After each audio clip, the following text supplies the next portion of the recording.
এই মুহূর্তে চট্টগ্রাম বিশ্ববিদ্যালয়ে আছেন সহকর্মী আলামিন তুষার এবং রাজশাহী বিশ্ববিদ্যালয়ে আছেন সাইফুর রহমান রকি। শুরুতেই যাচ্ছি তুষারের কাছে। কিছুক্ষণ আগেই কিন্তু শিক্ষার্থীদের ক্লাস শেষ হয়েছে এবং তারা বেরিয়েছেন। আমরা দেখছি যে বাসগুলো যাচ্ছে এবং শিক্ষার্থীদের মধ্যে আমরা বিভিন্ন সময় আলোচনা দেখেছি যে আসলে সেই ঘুরে ফিরে তাদের মধ্যে সেই একই আলোচনা, একই আমেজ, যেখানে আসলে শিক্ষার্থীরা বারবার করে তাদের যে নির্বাচন, তারা ভোট দিবেন কালকে, তাদের প্রতিনিধি নির্বাচন করবেন, সেটা নিয়ে তারা বারবার আলোচনা করছেন। এবং এই দীর্ঘ সময় ধরে এই পুরো চাকসু নির্বাচনের যে খবর, সেটি কিন্তু আমাদেরকে জানাচ্ছিলেন আমাদের আরেক সহকর্মী তারিফ।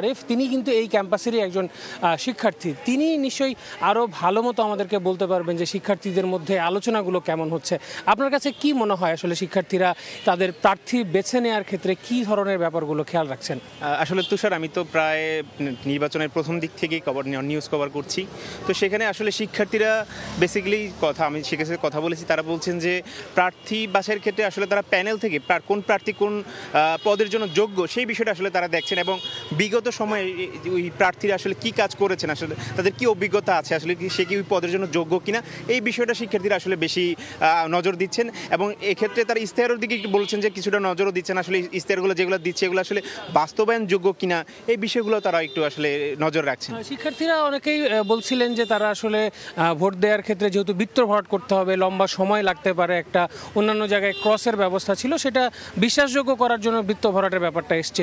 আপনার কাছে কি মনে হয়? না, আসলেই যে গত দুইটা নির্বাচন আসলে ডাকসু এবং জাকসু নির্বাচন দেখার পরে আসলে আমাদের চবিতে এই জিনিসটা একটু নির্বাচন কমিশন স্বচ্ছতা রাখার কারণেই এই যে একটু লম্বা প্রসিডিউর, আমি মনে করি যে বৃত্ত ভরাট করে আসলে একটু সময় কালক্ষেপণ হবে, আর কি সময় যাবে। তারপর আমি মনে করি যে নির্বাচনের স্বার্থে, এবং শিক্ষার্থীরা বলছেন যে আসলে স্বচ্ছ নির্বাচনের জন্য যতটুকু দরকার আসলে নির্বাচন কমিশন সেই কাজটা করেছেন এবং তারা নির্বাচন কমিশনের আস্থা রাখতে চান এবং যাতে একটা সুষ্ঠু নির্বাচন হয়, এবং তারা আশা রাখছেনও, আমাদেরকে বলছেন যে একটি ভালো নির্বাচন আশা করছে তারা হবে, এরকম একটা কথা আমাদেরকে তাদের সাথে আমরা বরাবরই শুনছি বিভিন্ন আড্ডায় বা আলাপে। তারিফ, আমি এখন যদি বলি, এই তারিফের কথায় দর্শক নিশ্চয়ই আপনারা বুঝতে পারছেন যে শিক্ষার্থীরা কিন্তু তাদের আগামীকালকের যে তাদের ভোট দেবেন সেটার জন্য বরাবরই উৎসাহী এবং তাদের মধ্যে সেই হাস্যোজ্জ্বল পরিবেশ কিন্তু দেখা যাচ্ছে। হাস্যোজ্জ্বল পরিস্থিতি কিন্তু আরেকটা জায়গায় বিরাজ করছে, সেটা হলো রাজশাহীতে। এবার চলে যাব রাজশাহী বিশ্ববিদ্যালয়ে, সেখানে রাকসু নির্বাচনের খবর জানাবেন সহকর্মী রকি, সাইফুল ইসলাম রকি। সকল বাধা কেটে আগামী 16 অক্টোবর হচ্ছে রাকসু নির্বাচনের ভোট গ্রহণ।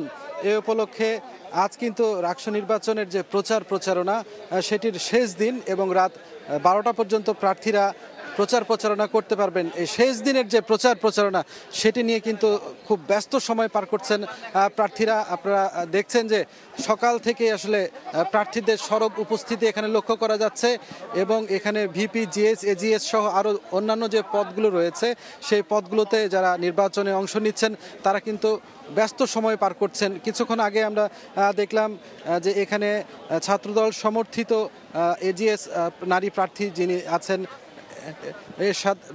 এশা, তাকে কিন্তু স্বতন্ত্র প্রার্থী ফজলে রাব্বি সমর্থন জানিয়ে কিন্তু তিনি কিন্তু নির্বাচন থেকে সরে দাঁড়িয়েছেন। সব মিলিয়ে এখন পর্যন্ত যদি বলা চলে নির্বাচনের যে শান্তিপূর্ণ পরিবেশে, উৎসবমুখর পরিবেশে নির্বাচনের যে শেষ প্রচারণা, এই শেষ প্রচারণা করছেন আমরা ছাত্রদল সমর্থিত প্যানেলের ভিপি প্রার্থী শেখ নুরুদ্দিন আবিরকে দেখছি। তিনিও শেষ মুহূর্তে তার ইশতেহারগুলো শিক্ষার্থীদের কাছে বলছেন।